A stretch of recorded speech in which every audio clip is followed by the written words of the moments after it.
កាអើយផ្កាខ្ញុំស្រឡាញ់ណាស្រឡា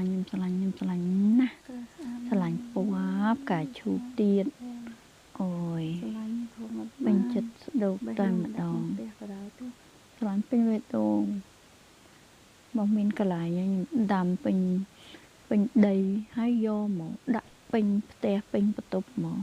ស្រឡាញ់ខ្លាំងមែនទែនហើយពណ៌ដែលខ្ញុំចូលចិត្តទៀតគឺពណ៌ផ្កាឈូកផ្កាក៏ស្អាតយ៉ាងនេះប៉ុន្តែឥឡូវខ្ញុំអត់មានកន្លែងទេ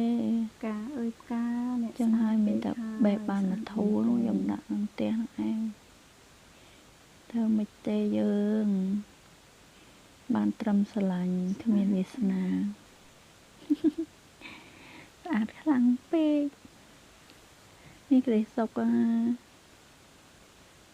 វាមើលទៅស្អាតស្រស់ស្រាយហើយ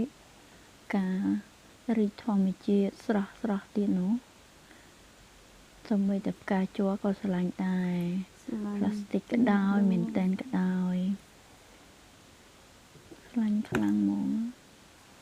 ស្រីណាខ្លះដែលអត់ស្រឡាញ់ផ្កាចំពោះខ្ញុំវិញគឺស្រឡាញ់ខ្លាំង